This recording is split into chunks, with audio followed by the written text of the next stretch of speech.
Hey, this is Notser, and today we're taking a look at the Tier 9 French destroyer, Mogador. We are on the map Hotspot. This is a work-in-progress ship. The stats are definitely not final, and I think they're going to change, because I'm going to talk about why. The build is on the screen. It is the exact same build as my Kleber. Obviously, Tier 9 versus Tier 10. Nothing changes. They have the same slot availability, and I have a 19 skill commander that I'm testing on both. I really do think that this build works very well in it, and honestly, I don't think I'd change a single thing. Now, the differences between the Tier 9 and the Tier 10 French DD are fascinating. These ships, for all intents and purposes, are exactly the same. Like the model, everything. The differences, funny enough, are in favor of the Tier 9, where it gets the exact same gun reload, the exact same main battery reload as the Tier 10, just one tier sooner. And then for the torpedo systems, they actually have a faster recharge rate. And yet they have the exact same torpedoes. So I'm as confused as you are between the Tier 9 and Tier 10 discrepancy. There's just no way that Wargaming is going to launch a ship line where the Tier 9 has equal main battery allotment to the Tier 10. Now you could say, oh, well, the armor, the hit points, the AA system, the speed, Notser, consider all of the intangibles. I will, but in reality, the biggest difference is your main armament. That's not going to fly. I think they're going to either nerf this ship or they'll buff the Kleber. And you know what else is not going to fly? Trying to dive bomb me, buddy. This is not your typical DD. You have to give a ton of lead in order to engage it. And thankfully, I had my speed boost. I waited until he committed, and then I boosted up a couple knots, and it completely threw off his aim. He did not compensate enough for the speed that the ship has. That is the biggest advantage to all of the French DDs. Their speed kills, and it also mitigates. It's almost as good as concealment because it allows you to openly fire. People can take a shot if they would like to, and they're probably not going to be very accurate with it. And then on top of all of that, the compensation, not having smoke, in return I get main battery reload. I will make that trade 100% of the time because main battery reload is basically like radar for a DD. It is that burstiness that allows you to finish a target off 100-0 in an instant. And the Sin Yang, he was being a little aggressive. I did not want to commit my main battery because I didn't feel like he was going to let me just openly fire. There is a threat of a lot of DDs in the area, and I am potentially taking damage. So as the French DD, what was I going to do? Well, I was going to continue moving forward. I was seeing if he would commit, and oh man, he's committing. So we are committing to main battery. If we see a target that's this vulnerable, of course we're going to fire on him. Of course our alpha is going to be ridiculous. There's no way he can get out of this. It's a perfect snipe. It really works that easily. And just like that, one of the enemy DDs is dead on this flank. And it looks like an easy win, right? Nothing is ever easy, my friends. Nothing. As one-sided as it appears, it's going to become a catastrophe. And how do we deal with a catastrophe? Well, you know, we deal with it the right way. We take our time, we understand the enemy, we consider, okay, do I want to try and take a point? To me, the Moskva was too great of a threat to radar for me to openly try and take A. But what I will do is I will openly fire on an enemy from near max range. I want to try and bait his shell and his attentions towards me. That's a great advantage that a lot of French DDs will have to take advantage of and get comfortable with. But if you do feel comfortable being openly fired on, I mean, the mitigation potential is incredibly high. He basically did 1,000 damage with a full AP broadside. Clearly, AP was not his first choice against me. I was able to absorb at least a salvo that might have been meant for the friendly Des Moines. That could be the difference between winning and losing a game, quite honestly. And oh, what do we have here? Enemy Kitakaze is rounding the corner. Thankfully, the Des Moines used his radar. it gave the friendly aircraft carrier a target, and I have about 10 seconds left on my main battery. If only it was already up and ready to go, we could then layer it with radar and just wipe this guy out. As it stands, ooh, he knocks out our engine. We really need to get our engine back. It is a vitally important component of this, and man, the Kitakaze, he is committed, so I'm committed as well. I want to kill this guy. And just look at how much damage we do in such a rapid time. And I was able to change my acceleration so drastically, you actually came back to me backing up. But the Kitakaze, he's still alive. Now the enemy is clawing back a little bit of the game. And in doing so, I think I'm going to try and claw back a little bit of this game. Now, Friendly Des Moines, he is committed to A. I'm going to commit with him. I wish I could give him smoke. I can't. But you know what I can give him? The next best thing. We can make sure that this is captured for him so he can spend as little time as possible trying to capture it. Gee, what a concept. And, you know, I could consider, well, do I want to fire? Do I want to absorb shells? You know, is the Bismarck too far away from the Des Moines? Honestly, I think he is. I think the Des Moines and myself are dropped off. The Moskva clearly hasn't used his radar. He obviously has it. I'm just waiting for it. And oh, the Kitakaze, huge mistake. He showed himself once again, and ooh, just let him just a little bit. Well, we're just going to draw on that shot. From the Des Moines, also let him just a little bit. We do capture the base. We do get the kill. Now, the GK secondaries, we are in range, and this is kind of squirrely. I don't have my speed boost up. This is the vulnerability state. I've got to live for about 90 seconds with less than ideal mitigation. Because of that, I'm just going to try and drop off and get away. Really. The friendly Des Moines is here, and he's pulled a Notser in an effort to avoid the torpedoes, but I don't know what he's going to do now. There is a Bismarck who is broadside, who is in secondary range. I'm going to try and help. Friendly Massachusetts is on the south side going against the Moskva. So I choose to engage this GK. I was hoping that my torpedoes would hit the Bismarck and I could double layer it. But as you can see, the torpedoes are still moving and the Bismarck has not been hit yet. And we don't actually have the range to finish the Bismarck off. But look at this game. It's all weird. It's just chaotic. The enemy has one base. There's a friendly DD, Kagado, who's going for the enemy aircraft carrier. We've got 3 enemies on this flank, and I don't want to play with them at all. I'm at 50% life. I'm trying to look to see if I can spot out the Henri and punish him. The French love to camp. They love to play with their throttle, plus or minus, to dodge. They also love to open water. So I want to take this guy out. He's probably the best ship left in the game for the enemy team.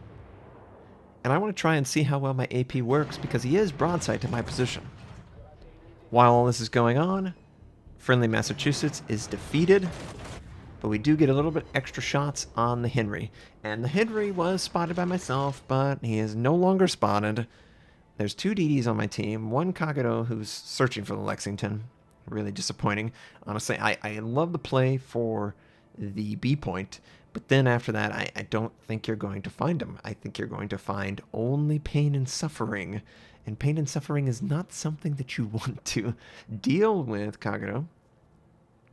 But we have 3 bases to their 1, and I have an advantage on this flank. So I wanted to try and take advantage of that. I don't want to try and go 1 versus 3. I would rather go 3 versus 1. Pretty simple math. 3 versus 1 is a better in favor than having to go 1 versus 3. So that's why I'm over here.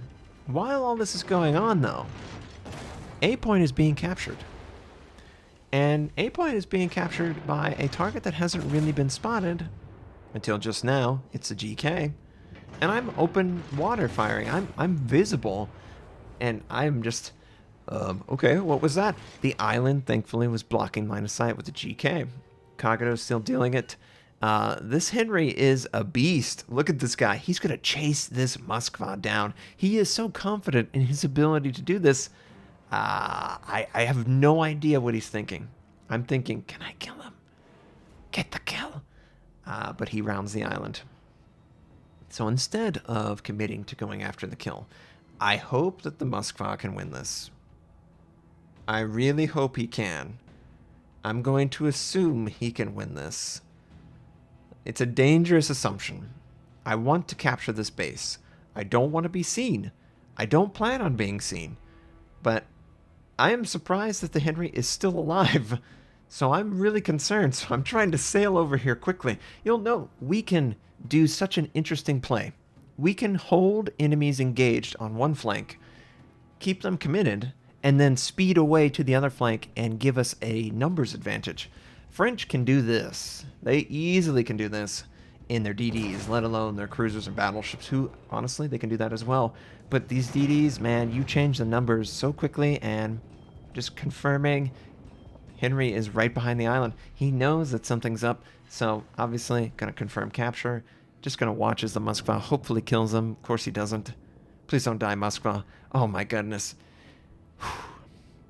The Moskva almost died, but thankfully he had a fire on the target, so he just barely survived. Okay, well, we have 3 bases to the enemy's 1, but they have 3 ships grouped up very well. Now, Kagado has found Lexington, but I have the advantage of being out in the open. And I'm going to try and use this to bait enemies to fire on my position, but also be spotted for my team. I love that the French DDs can do this. They can basically feel very confident, no matter how skilled the player is, they've got enough speed to openly fire, keep the target spotted, and help their team. And man, we're doing really good damage against this GK. I still have 1 more charge of my main battery reload, which I'm going to keep until I absolutely need it. We do get a fire on the target, thankfully. And I am trying to sail away from all the other targets. I don't want the Moskva. I don't want the Bismarck to influence this engagement. And there's no way they're going to do that. No. The GK actually has high explosive. Now, someone asked me in my stream, of course he knocks out our engine. Someone asked me in my stream, do the French take full AP damage, or do they take a mitigated damage? Now, my understanding, from battleships of course, my understanding is that French DDs do not take full damage from AP, but I don't know if they should change that. You know, that's something that I am considering, because main battery reload is a finisher. You can literally finish 3 targets 100-0 in no time. I don't know that I would use it as just regular damage like I would on my French cruisers, but on my French DDs, it's a finisher. You're looking to try and finish targets off by bursting them down, and you do that very well. Probably too well. And I don't know that it takes as much damage as maybe was initially planned, especially a skilled player coupling it with the speed boost module. If I have the speed boost module that extends the duration of my speed boost consumable, I'm basically full speed for the entire game. Outside of 360 seconds, maybe. Just over, what, 2-3 minutes? It's a minute and a half, so yeah, 3 minutes or so of regular vulnerability, and then 4.5 is theoretically the longest time that you'll have to exist without your speed boost. If I could work in a minute here, a minute there to pause or to go in stealth or to play the objective, I easily am fully defended. And obviously, if you get a chip shot on me, it's going to be really inefficient. Like, it's just not going to stick as well as with other DDs just because the speed is so insane. Now, the enemy aircraft carrier is trying to attack us, and once again, he fails because of speed. It works stupendously against... Oh, and by the way, the Lexington killed the Kagado. We also lost another friendly in at C point, or actually D point. And you know that Moskva that barely survived? Yeah, he's barely alive. I'm trying to win this game. I'm trying to kill the GK, and I'm not trying to stay within secondary range. Thankfully, though, I have my last charge, and if all things work out, there will only be roughly 30 seconds without it at the end of this game. Hopefully, it's decided before those 30 seconds, but, you know, we're all trying to plan out how to play out a full game. I feel pretty confident that We're probably going to kill the GK before we die. But the Moskva is trying to corner us off. The Bismarck was there to escort, but the escort, I don't. They're German battleships. They have terrible, inconsistent guns. This is honestly the worst feeling for them. Trying to engage me at full speed, at max distance. Ooh, friendly's going to get a torpedo strike and kill the target. Good job, Graf Zeppelin. We were able to save that Graf Zeppelin. I think if it wasn't obvious, he was on that corner. Those two battleships were trying to rotate around. I was trying to stall them as best as I can. And now here comes the Moskva to finish off the friendly Moskva. Yep, he definitely does. And I definitely don't have anything for him. And I have to fire on this guy because there is an aircraft carrier. We can still easily lose this game.